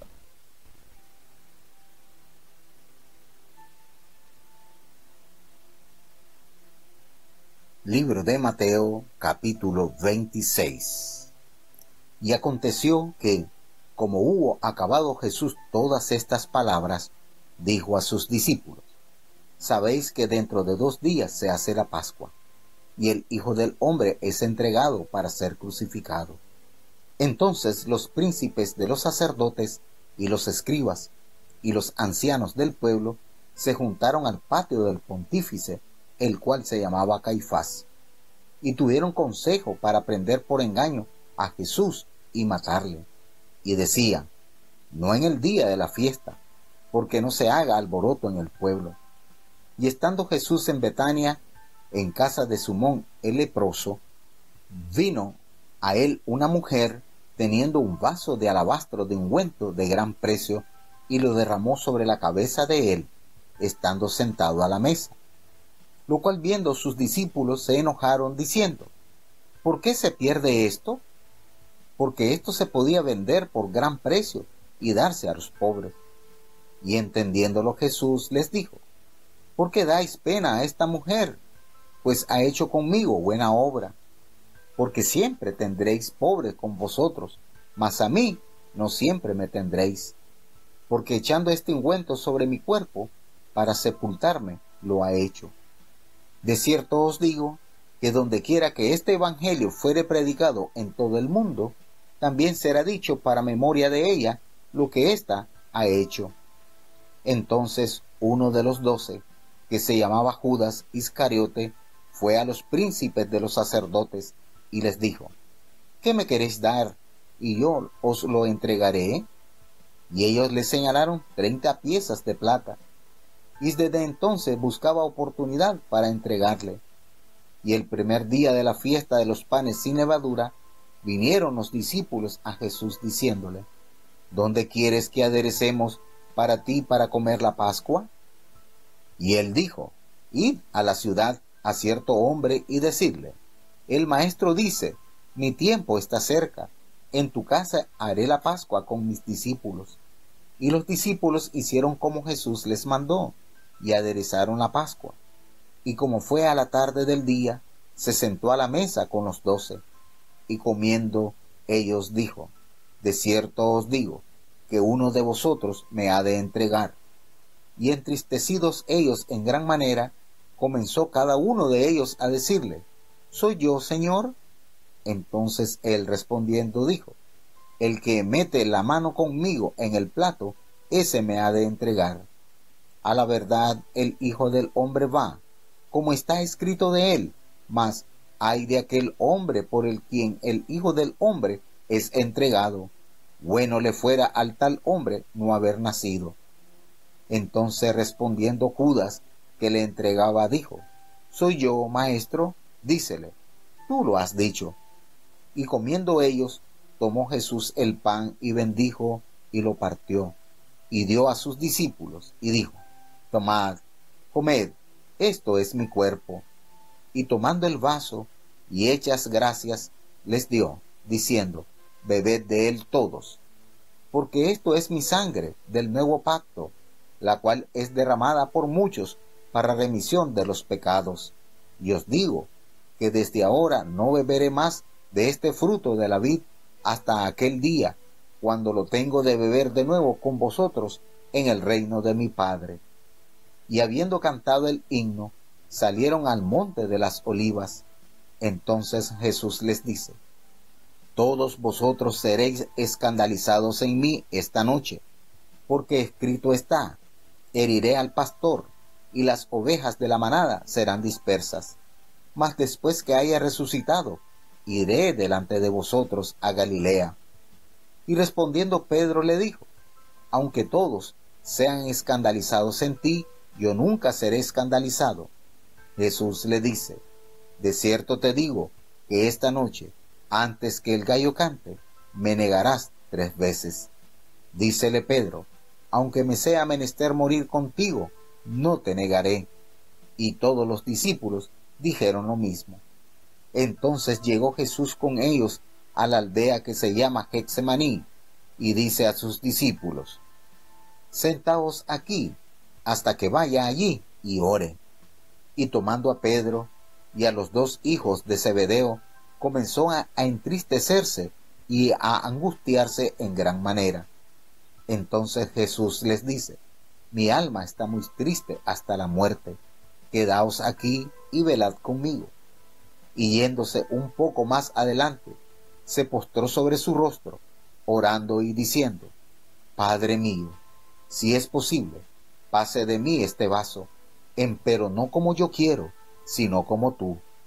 Y vino a sus discípulos, y los halló durmiendo, y dijo a Pedro: ¿así no habéis podido velar conmigo 1 hora? Velad y orad, para que no entréis en tentación. El espíritu a la verdad está presto, mas la carne enferma.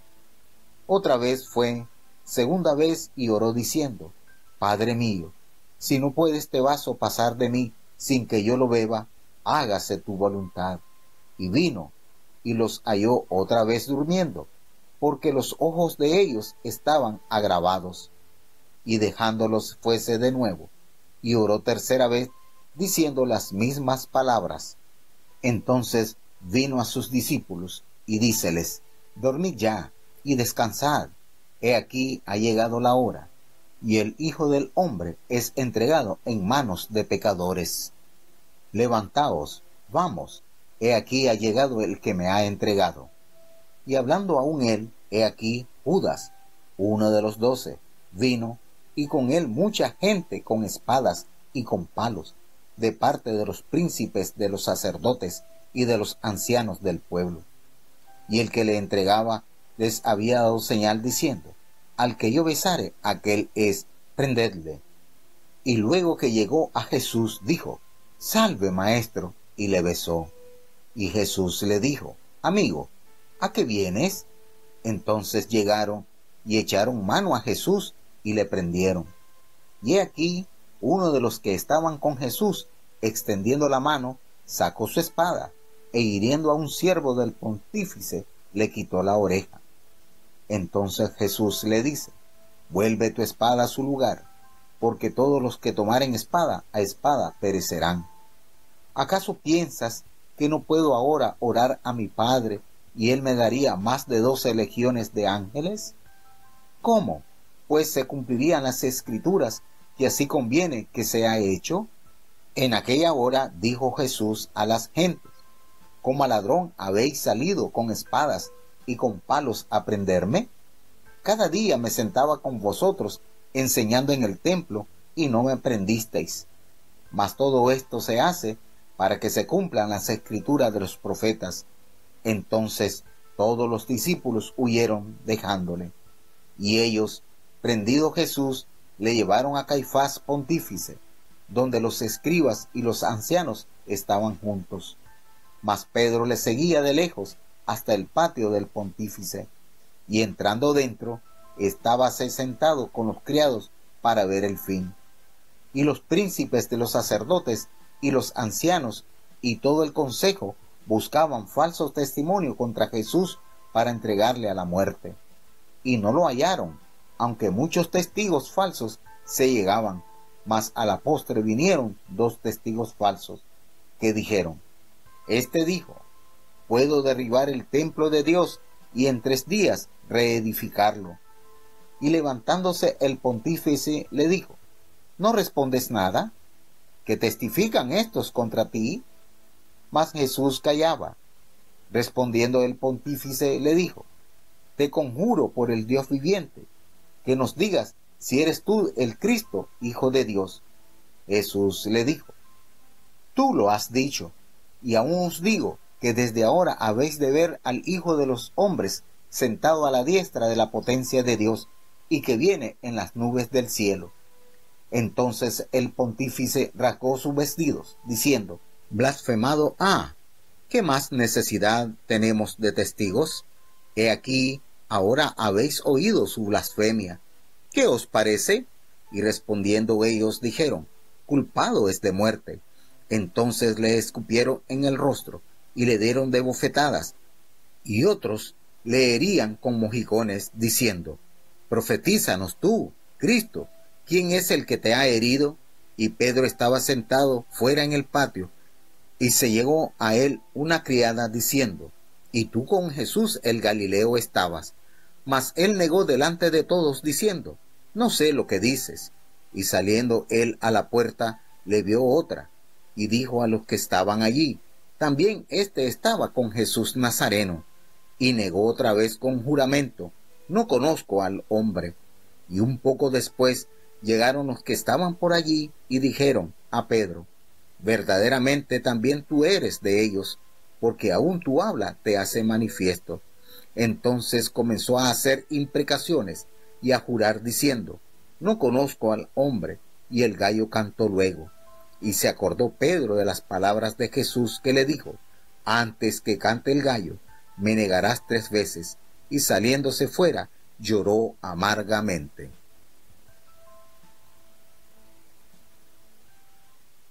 Bueno, tenemos este capítulo. Ya el Señor había dado a sus discípulos tantas recomendaciones, cuántos mandamientos, cuántas enseñanzas, y llegó el tiempo en que su sacrificio tendría que ser cumplido. El Señor habló todas estas palabras y le dijo a sus discípulos claramente.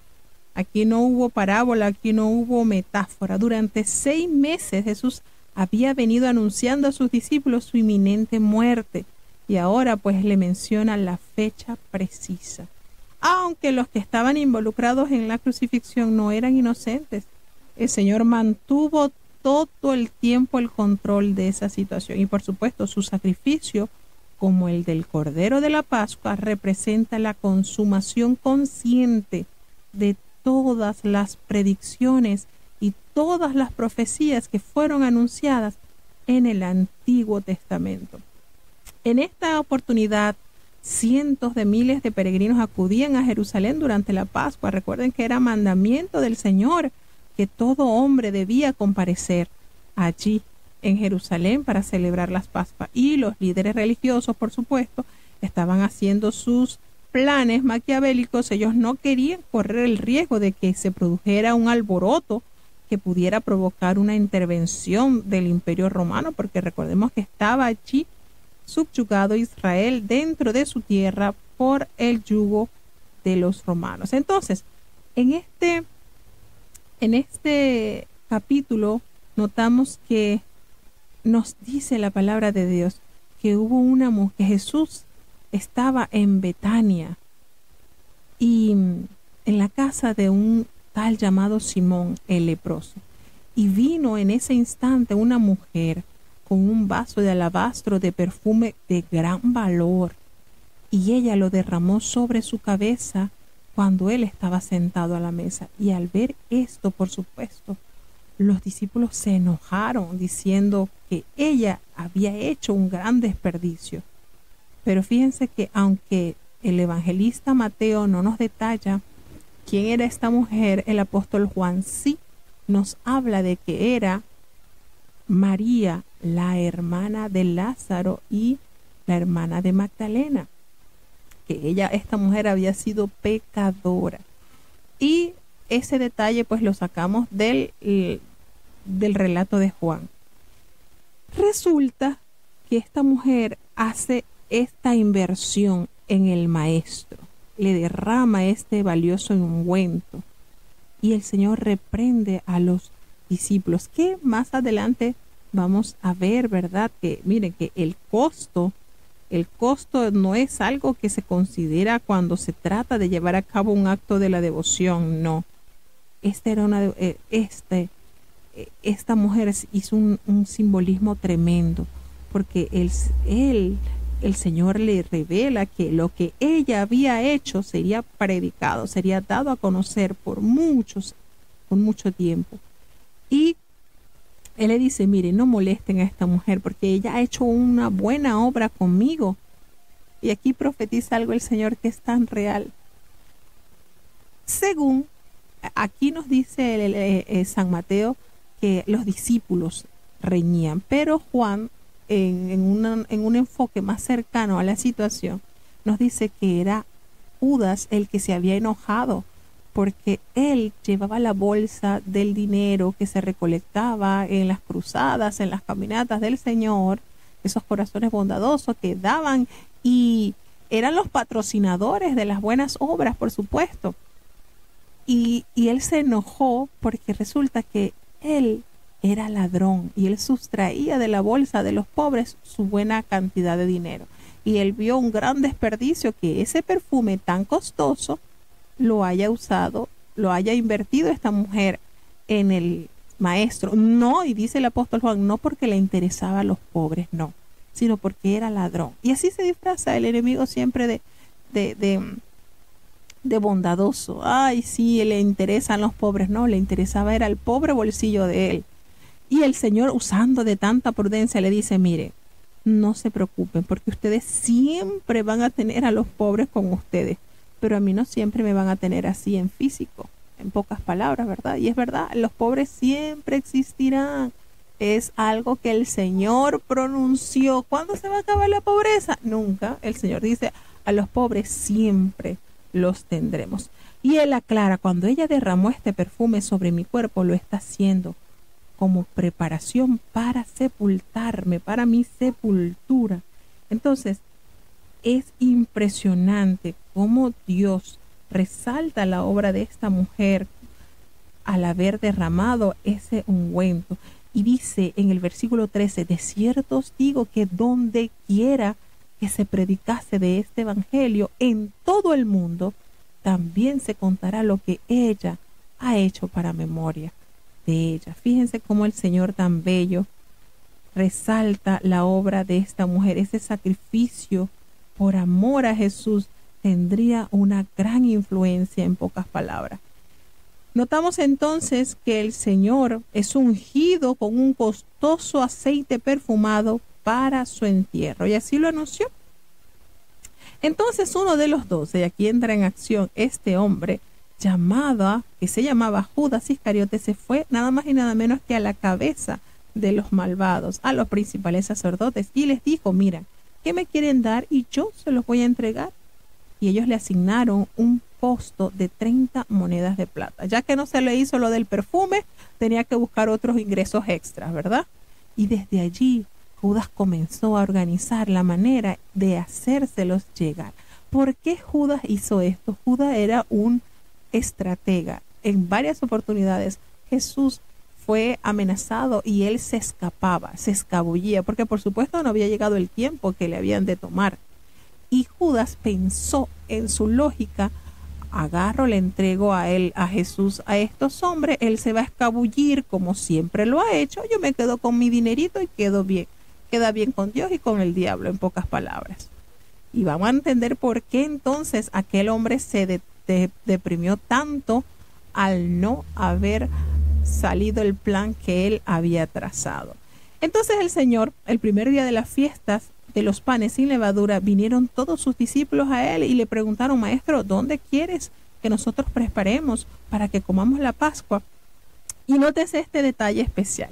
Le dijo: ustedes van a ir a aquella ciudad, a cierto hombre, no aparece el nombre del hombre, pero qué diligente este gran siervo de Jesús. Y le dice, y le van a decir: el maestro dice que ya mi tiempo está cerca y en tu casa he de celebrar la Pascua con mis discípulos.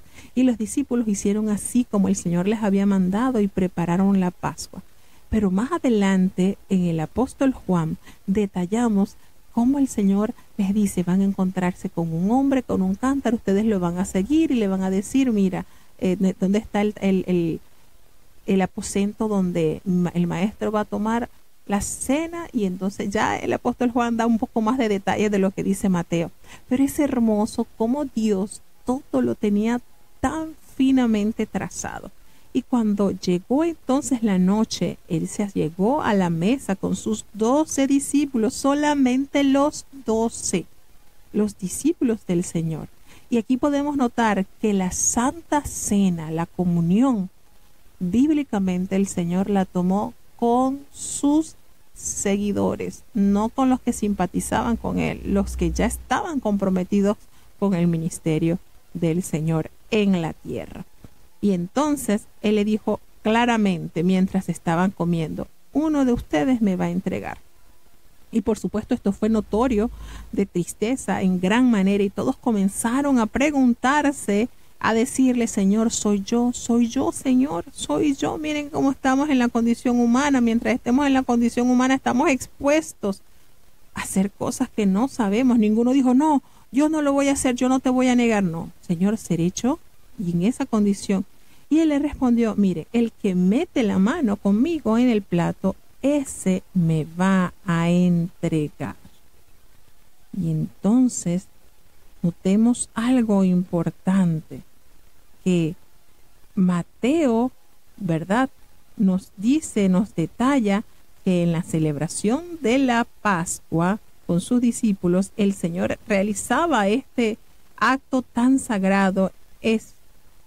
Y él comienza, recordemos algo importante, que esta fiesta de Pascua, esta Santa Cena del Señor, reemplazaría a la ceremonia pascual como la conmemoración de un acontecimiento de mayor relevancia. Entonces él le dijo: mire, el Hijo del Hombre, a la verdad, él va a ser entregado, pero porque eso está escrito, y todo lo que está escrito del Maestro tiene cumplimiento. Pero ay de aquel hombre por quien el Hijo del Hombre será entregado. Hubiese sido mejor que ese hombre no hubiese nacido. Entonces respondió Judas, el que le entregaba: Señor, ¿soy yo, maestro? Y él le habló: tú lo has dicho. Mientras ellos comían, Jesús tomó el pan y él bendijo y partió el pan y lo compartió a sus discípulos, y asimismo le dice: tomad, esto es mi cuerpo. Y tomando la copa, fíjense, de una sola copa tomaron los 12 discípulos.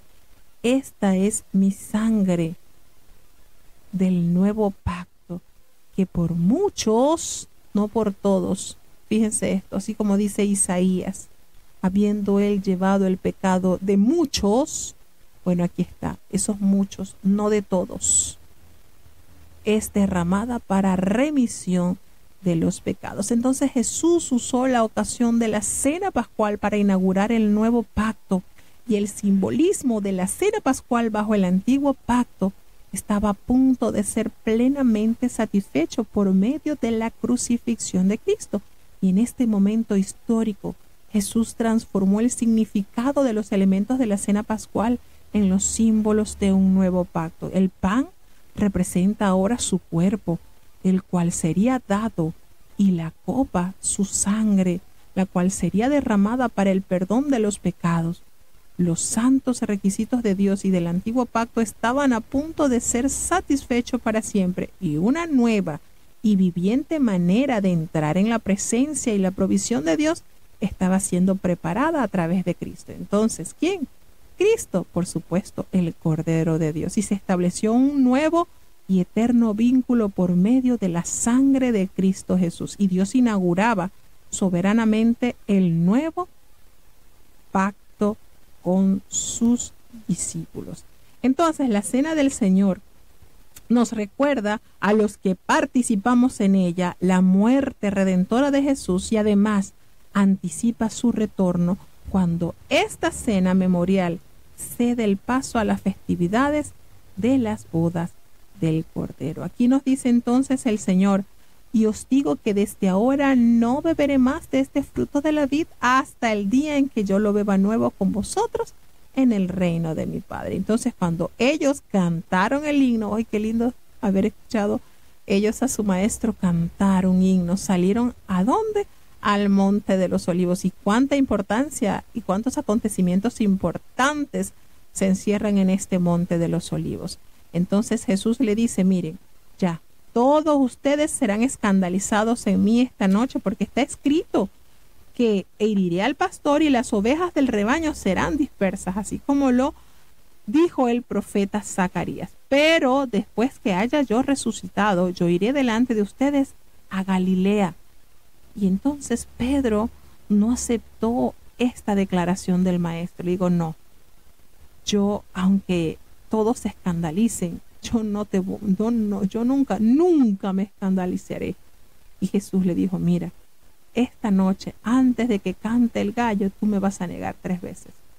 Y Pedro, afirmando con toda la fe y la seguridad: aunque a mí me sea necesario morir contigo, yo no te negaré. Y todos los discípulos confirmaron esta declaración del apóstol Pedro. Jesús no quiso ya debatir más con nadie, con ningún discípulo. Esperó que los acontecimientos se llevaran a cabo.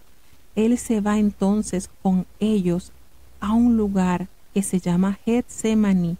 Y Getsemaní significa molino de aceite. Y bueno, probablemente había un molino por allí cerca, ya que Getsemaní es un huerto de olivos donde se hallaba una instalación para extraer el aceite de la plata, de este fruto.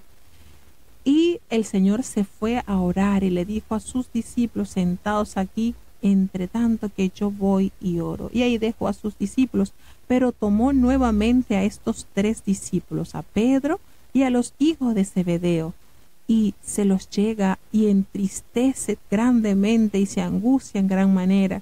Y el Señor le dice: estoy muy triste hasta la muerte. Quédense aquí y velen conmigo. Y se fue un poco más adelante. Dice que se postró sobre su rostro. Miren cómo el Señor oró. Postró su rostro y oró al Padre diciendo: Padre mío, si es posible, pase de mí esta copa, pero no sea como yo quiero, sino como tú. Y después de haber allí derramado en oración esa agonía que Jesús experimentó, pues él no estaba ocasionado para el temor a la muerte física, sino por la asociación de su muerte con el pecado, y su naturaleza sin mácula tembló ante esa perspectiva cuando él pidió, ¿verdad? Y esa oración que sostuvo Jesús a lo largo de todos los acontecimientos que rodearon la crucifixión. Nos dice entonces que una vez que él ora, regresa a sus discípulos y los encuentra dormidos totalmente, estaban cansados. y le dice, no han podido orar conmigo 1 hora. Entonces 1 hora duró la oración de Jesús. ¿Qué conversaría él con su Padre? Y le dice aquella recomendación que es eco hasta nuestros días: velad y orad para que no entremos en tentación, porque la verdad el espíritu está siempre presto, pero la carne es débil. Entonces nos dice que es necesario orar constantemente. Y otra vez él se fue y oró por segunda vez, diciéndole al Señor: Padre, si no puede que esta copa pase de mí sin que yo la beba, hágase completamente, plenamente tu voluntad. Y volvió a encontrar a sus discípulos dormidos, porque nos dice en Mateo que estaban cargados de sueño, estaban sumamente agotados, y los dejó y se fue de nuevo a orar por tercera vez, diciendo las mismas palabras. Y vino a sus discípulos y les dijo: está bien, ya, duerman, descansen, que ya ha llegado la hora, y el Hijo del Hombre es entregado en manos de pecadores. Y se levantaron y les dice: he aquí el que me ha de entregar. Ahí estaban entonces, ¿cuántos discípulos? 11 discípulos. Mientras él aún estaba hablando con sus discípulos, se acerca Judas, por supuesto, uno de los 12. Y se encuentra nada más y nada menos que había mucha gente con él, gente con espadas, con palos, de parte de los principales, de los sacerdotes y de los ancianos del pueblo, nada más y nada menos que la ética religiosa.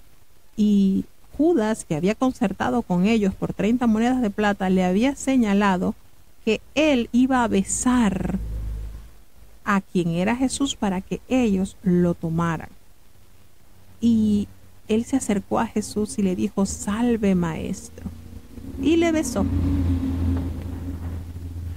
Qué triste cuando Jesús le dice: amigo, ¿a qué vienes? Qué manera el Señor, Dios mío, de qué forma le habló a Judas. Se acercaron y le echaron mano a Jesús y le prendieron. Pero uno de los que estaban con Jesús extendió la mano y sacó su espada derecha. Y esto es lindo porque cuando usted lee los evangelios, usted va armando. Pues tenemos que esto que aconteció acá, tomó mano, sacó su espada e hirió al siervo del sumo sacerdote y le quitó la oreja. Esto, por supuesto, lo narra Juan, lo narra Lucas, y dan detalles más relevantes. ¿Por qué? Porque nos van a detallar los otros evangelistas que fue Pedro quien tomó la espada y le cortó la oreja derecha a el siervo del sumo sacerdote, que se llama Malco. Fíjense todo esto, y esto no lo dice Mateo, los otros evangelios que detallan este acontecimiento, y usted encuentra los hechos y los va armando. Y se da cuenta de lo que se experimentó en ese momento. Pedro se negaba a que el maestro fuera apresado y estaba dispuesto, con ese temperamento que lo caracterizó, a impedir ese acontecimiento. ¿Y cuál fue el resultado? ¿Cuál fue el resultado? Que Jesús le reprende y le dice: vuelve tu espada a su lugar, porque todos los que toman espada, espada perecerá. Y es una gran verdad. Por ahí hay un refrán popular que dice: al que hierro mata, a hierro muere. Y bueno, aquí está el sinónimo de parte de Jesús: el que a espada muere, al que a espada, todos los que tomen espada, espada perecerán.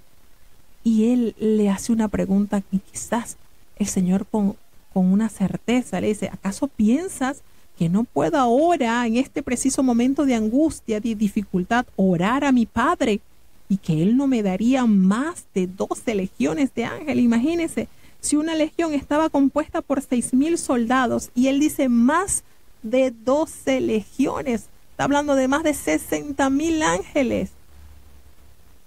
Y Él dice: pero ¿cómo entonces se va a cumplir la escritura, que es necesario que así se haga? Con cuánto dolor quizás Jesús le revela esta verdad a Pedro. Y en aquella hora, porque aquí no nos detalla, pero Jesucristo, una vez que Pedro le corta la oreja derecha a Malco, él toma la oreja de este hombre y se la sana.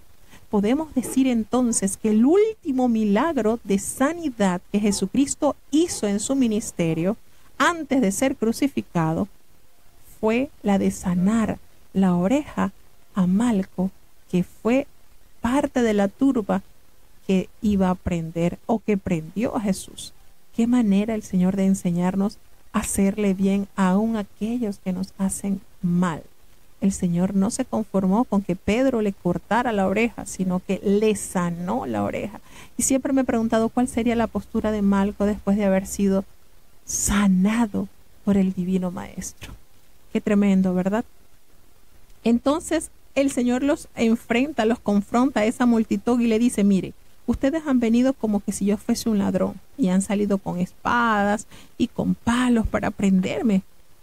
Si yo todos los días me sentaba con ustedes enseñando en el templo y ustedes no me prendieron.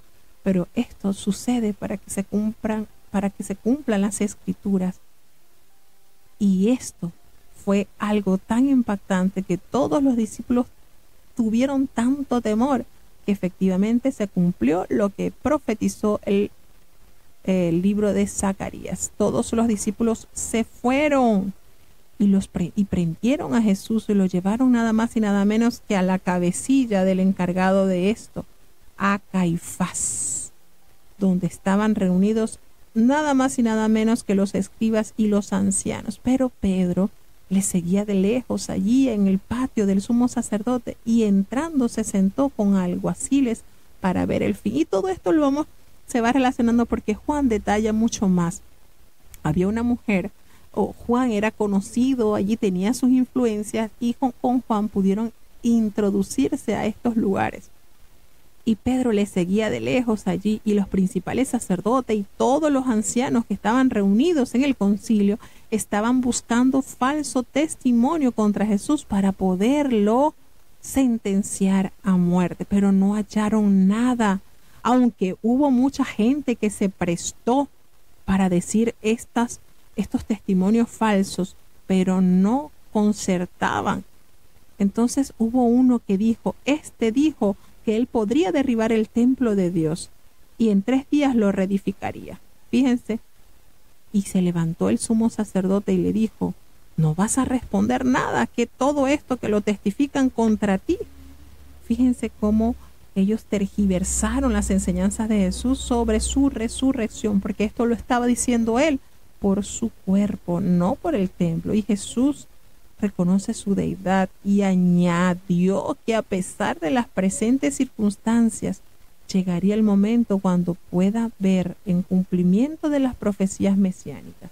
Así que una vez más, estos líderes religiosos ignoraron por completo la obra redentora de Jesús, así como ignoraron su nacimiento, y otros que ni siquiera eran del pueblo de Dios pudieron reconocer este gran acontecimiento. Una vez más, el pueblo de Dios, con sus ojos vendados, empezaron ellos a humillar al Hijo de Dios. Él callaba y el sumo sacerdote le dijo, te conjuro por el Dios viviente que nos digas si tú eres el Hijo de Dios. Y Jesús le respondió, tú lo has dicho.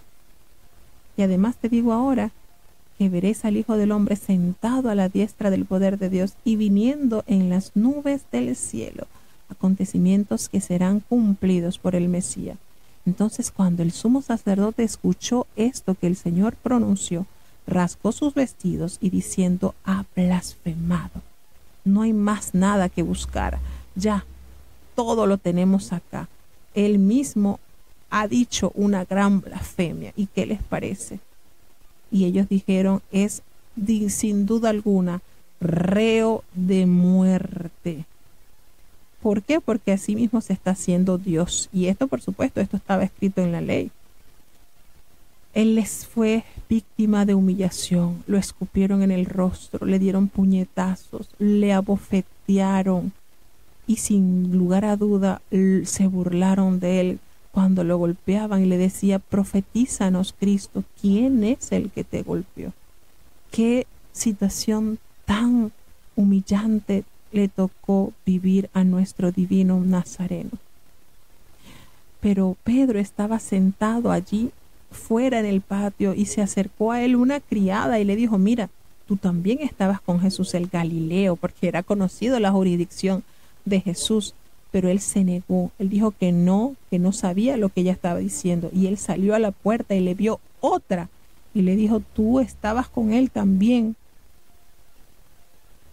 tú estabas con Jesús el Nazareno, pero él negó una segunda vez, no conozco a ese hombre. Y poco después, él negó. Poco después, se acercándose, los que por allí estaban, vieron a Pedro y dijeron, tú también eres Galileo, porque tu manera de hablar te descubre. El acento galileo de Pedro era fácilmente detectable en Jerusalén e inmediatamente reconocieron que él estaba en el círculo de Jesús. Entonces, cada negación es más enfática que la anterior, fíjense, y nos damos cuenta que él comenzó a maldecir, imagínense, como para persuadir a las personas que él no estaba con Cristo al decir estas palabras tan hirientes y a jurar y a decir que no conocía a ese hombre. E inmediatamente el gallo cantó.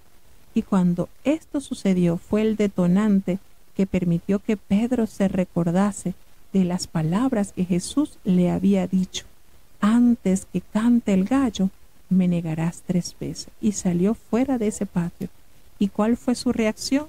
Lloró amargamente. Triste la situación, pero era necesario para comprobar que Dios es el Hijo de Dios, Jesús, y que todo estaba finamente planificado para salvación de la humanidad. Así que bueno, hasta aquí llegamos al último capítulo. Tenía 75 versículos y tratamos de hacer lo más resumido posible, pero bueno, hemos estado 2 horas leyendo estos 3 capítulos. Vamos a tener la oración de cierre. Querido Padre Celestial, Dios de eterna bondad, de rica y abundantes misericordias, ante tu divina presencia estamos, Señor. Te adoramos, te exaltamos, te bendecimos, porque solo tú eres digno de toda honra y de toda gloria. Señor, perdona nuestros pecados, faltas y errores cometidos delante de ti, y ayúdanos, por amor de tu nombre, cada día a permanecer confiados en ti, Señor.